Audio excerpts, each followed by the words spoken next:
বাড়ি থেকে আসার সময় আমাদের গাছের এই কুমড়োটা ছিল, চাল কুমড়া। তো আমার শাশুড়ি এটা দিয়ে দিয়েছিল, তো এখান থেকে অর্ধেক কেটে নিয়েছি রান্না করার জন্য। আর কুমড়াটা কিন্তু একেবারে নরম, ভিতরে এখনও শক্ত বীজ হয় নাই। তো ওখান থেকে একটুখানি কেটে নিয়েছি রান্না করার জন্য। এই যে অল্প একটুখানি নিয়েছি, বেশি রান্না করব না, খালি তরকারি বেঁচে যায়। আর ভাবলাম একটু রান্না করব, কম হয় হোক, তারপরেও যেন বেঁচে না যায়। আর বাসি তরকারিটা কিন্তু কেউ খেতে চায় না, দেখা যায় যে ওটা ফ্রিজে রাখলেও পরে আবার ঠিকই ফেলে দিতে হয়।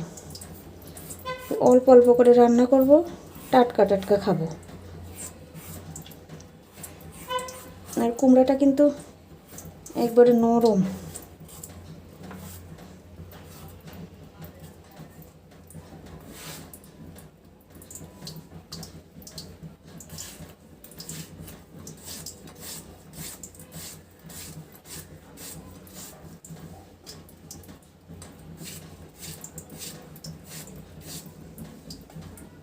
বড় মাছ দিয়ে রান্না করলে কিন্তু খেতে ভালো লাগবে।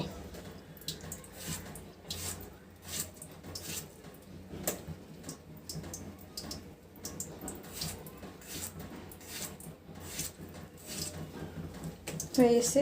এই যে অল্প একটু কেটেছি, একদম সবুজ সবুজ, এতটুকু রান্না করব। তো ধুয়ে নেই পানি দিয়ে সুন্দর করে।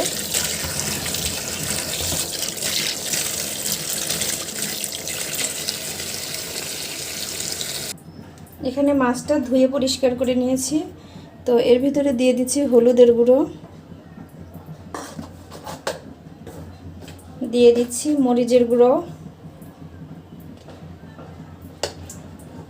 এখন দিব এর ভিতরে লবণ,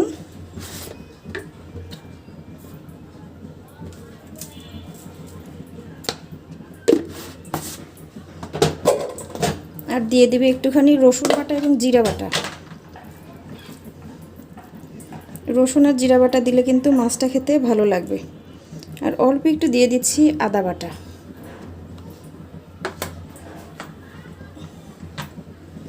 সবগুলো উপকরণ খুব ভালোভাবে মেখে নিব।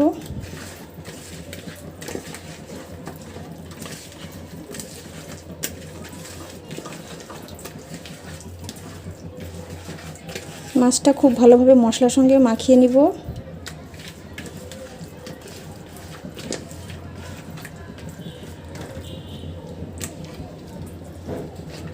খুব ভালোভাবে কিন্তু মশলার সঙ্গে মাছটা মাখানো আমার হয়ে গেছে। এখন এটা ভাজি করে নেব। তো কড়াই দিয়ে দিচ্ছি মাছগুলো, তেলটা গরম হয়ে গেছে। এদিকে কিন্তু প্রচুর পরিমাণে বাতাস উঠেছে, মনে হচ্ছে ঝড় এখন আসবে। অলরেডি কারেন্টও চলে গেল, তো আল্লাহ ভরসা। আমার রান্নাটা একটু হয়ে গেলেই হয়ে যায়।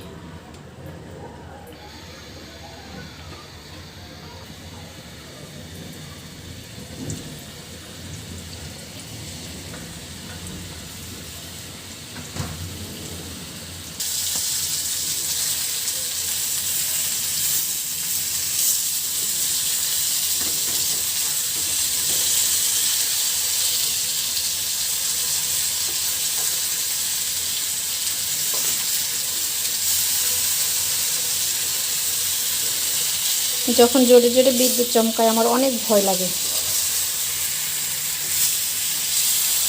তাড়াতাড়ি করে রান্নাটা শেষ করে ফেলব।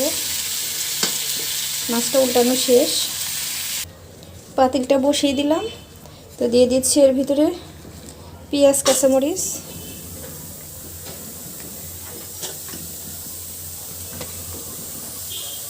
দিয়ে দিচ্ছি তেল,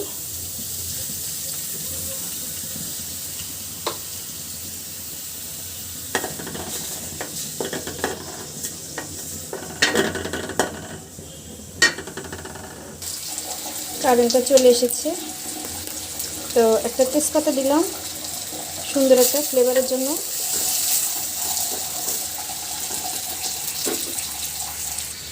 তো দিয়ে দিচ্ছি এর ভিতরে মশলার একটা পেস্ট,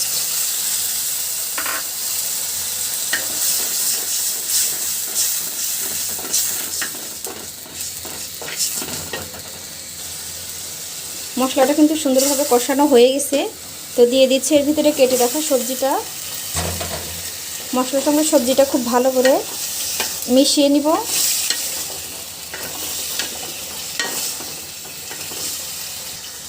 কুমড়োটা সিদ্ধ হওয়ার জন্য একটু পানি দিয়ে দিলাম, এখন ঢেকে দিচ্ছি। তরকারিটা সুন্দরভাবে কষানো হয়ে গেছে। দিয়ে দিচ্ছি এর ভিতরে ঝোল।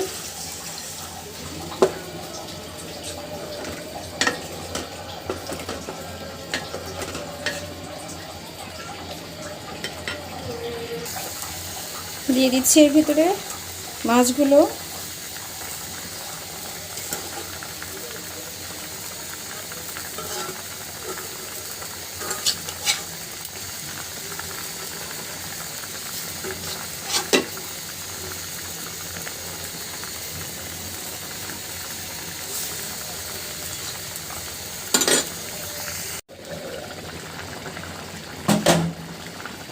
তরকারিটা কিন্তু হয়ে গেছে,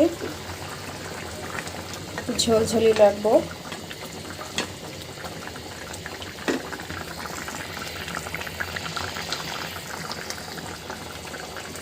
মাশাআল্লাহ অনেক সুন্দর একটা কালার এসেছে। কিন্তু মাছ ভর্তা বানাবো, তার জন্য চুলাতে আমি কড়াইটা বসিয়ে দিয়েছি। দিয়ে দিচ্ছি এর ভিতরে মাছটা।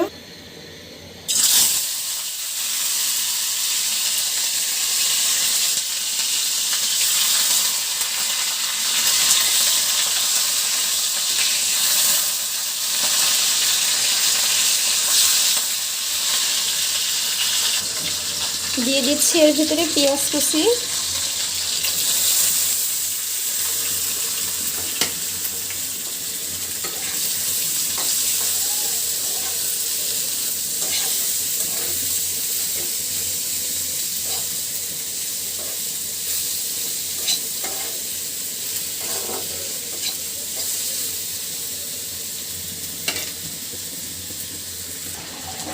দিয়ে দিচ্ছি কয়েকটা কাঁচামরিচ ফালি, আস্ত কাঁচামরিচ।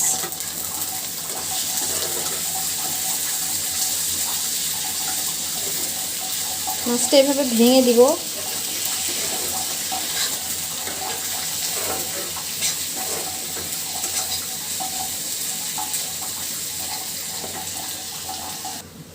ভাজিটা হয়ে গেছে, তো প্লেটের ভিতরে উঠায় নিচ্ছি।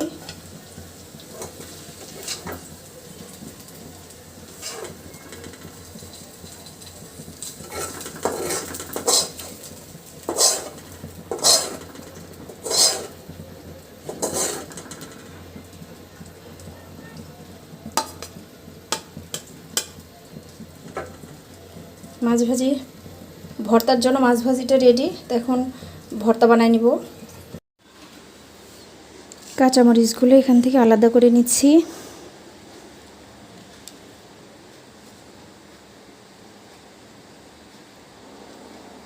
আজান দিয়ে দিবে এখন।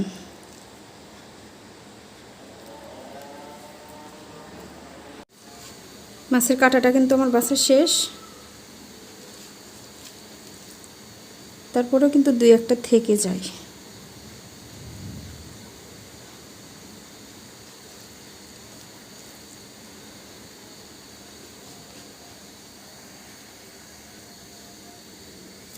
লবণ দিয়ে মরিচটা ডলে নেই।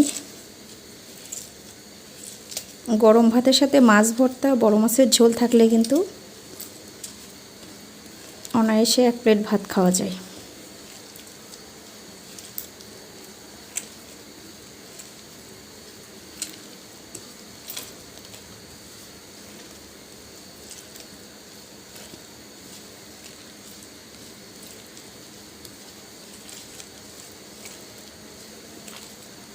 হয়ে গেছে কিন্তু মাখানো। এবার মরিচের সাথে মাছটা ভালোভাবে মেখে নিচ্ছি।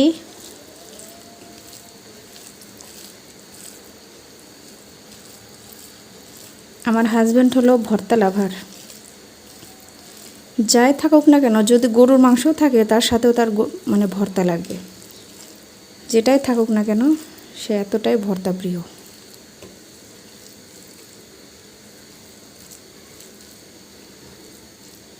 তো হয়ে গেল। আমার মাছের ভর্তাটা।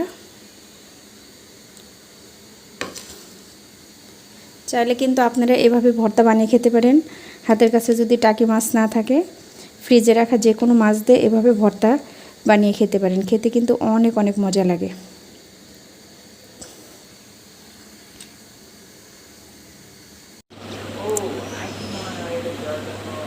আজকে মাশাআল্লাহ অনেক সুন্দর রোদ বের হয়েছে।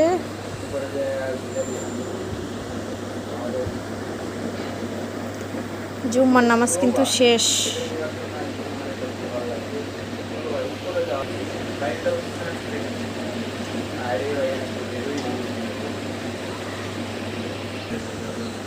সুন্দর রোদ বের হয়েছে, সব ছাদে কাপড় মেলে দিয়েছি।